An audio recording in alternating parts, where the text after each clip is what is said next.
We've got James Whale, we've got Kate Hardcastle, they have got the newspapers.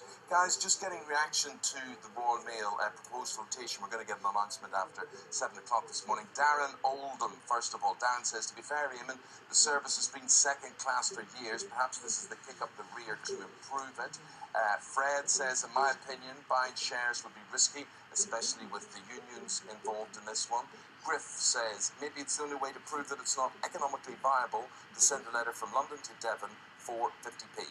And here's another one. If previous experience with privatisation is any indication, I would expect the service to get worse. Discuss. Yeah, I agree. Well, the last time I discussed anything like this on this sofa, I made the front page of Rail magazine, which I did not know existed until I sat on this sofa talking about What sort of magazine is Rail? Is that like Rail as an R-E-A-L or R-A-I-L? R-A-I-L, because it talks about the train service. And my view stays the same. You know, I will pay more if I get a better service, and I don't appreciate the service I get currently. So. What's wrong? I mean, I never noticed my postal service. Why do you mean my letters? It never comes. That's why you never notice. It never turns up at my house. You know, we're waiting for things for days. Yeah, red rubber bands all over.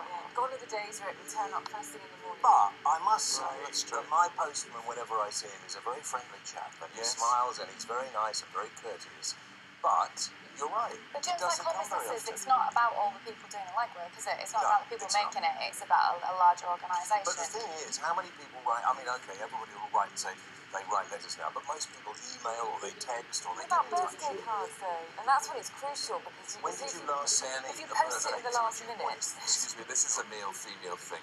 Women do, it is. Men don't send birthday cards by and large. Never. Their wives buy them or the girls buy them for them. Men don't know. I don't know his birthday. He doesn't know mine. You missed my birthday. Well, I have to be honest. Do you know his birthday? I do know his birthday. Why do you know his birthday? Because people know these things. No, he doesn't know your birthday. Oh, well, I know, but you know, I think with friends that you should remember each other's birthdays. Sending birthday cards is important. Women remember birthdays, men don't. The only person that birthday cards are important to are the people who manufacture. Okay. Tell me, let's talk about estate agents, because this is the front page of the Time. The number of estate agents has risen to an all-time high. Panic not. This is, can you believe it, guys? This is the media just twisting a little figure that basically. No, I think they do sometimes. Yeah, I believe so. Not on a sort of experts around here, but the jobs have increased in the property sector, and there is a concern that because we've got this great news now that we have increase in the job sector and people are becoming employed, that actually it's all just down to a housing boom. All of these jobs are inflated because of the growth in housing, and as soon as that disappears and pops, all the jobs will pop. I got really upset a few years ago when I used to live at Canary Wharf and every other shop was an estate agent. And I got really upset when they all closed down. You do know they're not shops, don't you? Well, yeah, you know. Okay, all right, that's right. You go in and look at the, don't you? You didn't try and buy, did you? Yeah, well, you just browse. I like to window shop. But they all kept closing down. I felt really sorry for them. Well, sometimes you can have overpopulation. I'm sure you didn't. But I remember estate agents were perhaps not liked. We had a look online this morning. It looks from the forums, they're still not liked very much. But this is down to property developers. There's a whole rack of different jobs under there. I can't see the challenge too much because we've got people getting into jobs and a housing market which we desperately need improving. So this is... There's a really serious side to this. And the serious side to this is that we don't build enough houses. Exactly. And this will continue unless, never mind about the super sewer that we're going to... that's a good idea as well. But unless we actually invest in houses that people can afford when they're starting off, which we don't, and down in the capital, it is worse than anywhere else. You know, you have to be a millionaire to buy a flat. And re-energise properties that could be used for residential that aren't currently, maybe like new shops. Well, maybe, yes, over shops in the high streets, and maybe to regenerate the high street, you could sort that out. Well, mine's for sale if anybody wants to buy it. Your house. Do you want me to find an estate agent? If you've got a spare few million, that'll be fine, It's just a humble place. Is there something you're trying to tell us about this? Front page of the Mail. Outrageous. Loopy UN inspector lectures Britain.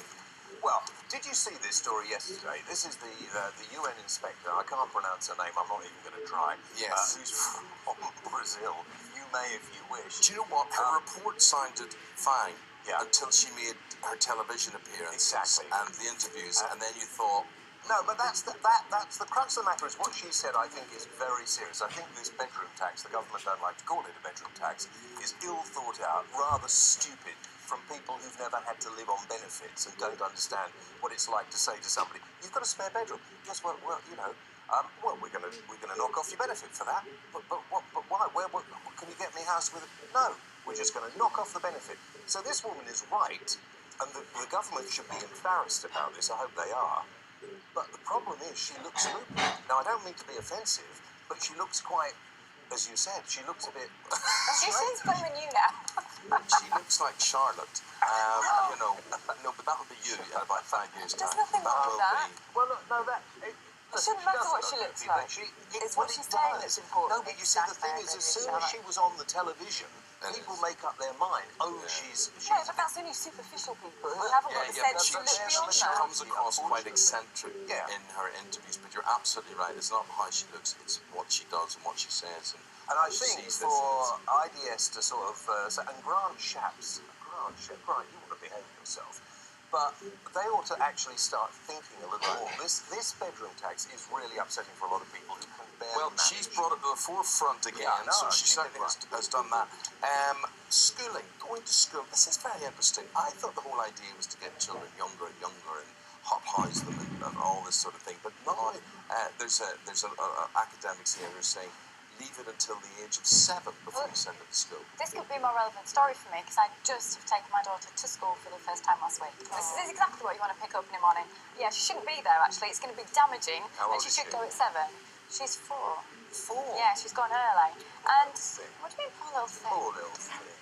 What? She's having a well time. What I was going to say is she's run out the gates every day. And this is basically suggesting that some academics have got together and that education so early can be damaging for young people, suggesting maybe going to school at 6 and 7, following the Scandinavian education systems where actually you achieve better educational results. Well, hang on a minute. Are we talking about this because children might be damaged by going to school early because they're not playing enough? Or are we talking about the fact they're going to achieve better academic results anyway? I think the mix of each school is different. That she has got of play, activity, socialisation is great. So, Right, we're now going to raise a glass to female brewers. Kate, tell us more. This is from the Daily I Telegraph. couldn't be more delighted, to be Why? quite honest, because it's about beer, which I absolutely love. And I am You going would never to guess it looking at you. Well, thanks, that's very kind. But I'm going to be on a bottle of Yorkshire Blonde beer, which has made my life complete, to sell for charity. And this is basically talking about the Camera Real Ale. Have you been to the Camera Festival? No, I'm just saying. Fantastic. You need to go. It's brilliant. It's full of men with beards. No, it's not. I'm there. Oh, I'll take you. I don't have a beard. And it's basically saying that there's a lot of microbrewing now. People are starting up in their own homes.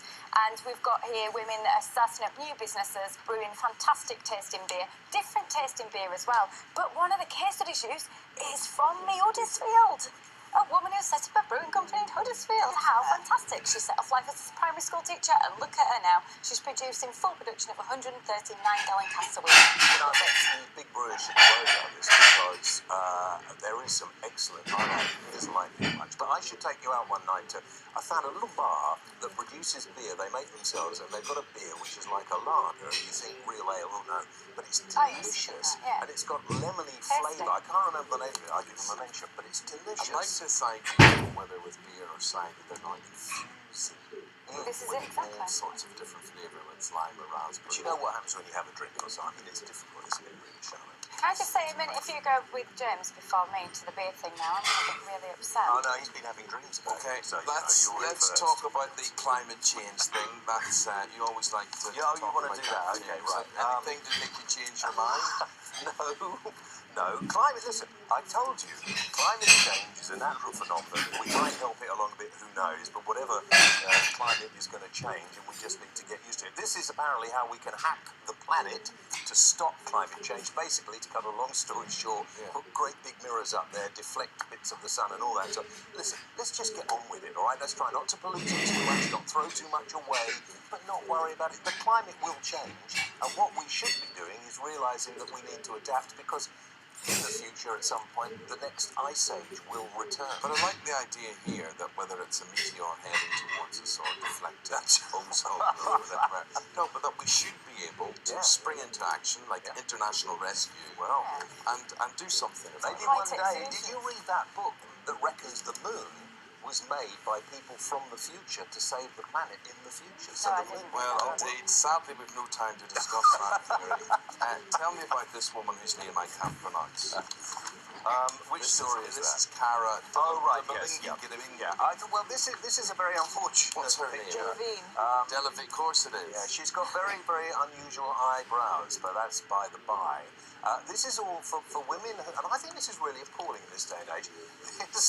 This is how not to get out of a car when the photographers are around. Something that Eamon and I don't have a problem with, but for women, it really is something they have to think about when they're on a night out. If someone stood, well, at a certain angle whilst they you do. get out of the car with a camera. Do you remember? It was me, Jackie, and you. We were getting in the back of a car, and the photographers were all at the I front, wanted to see my pants.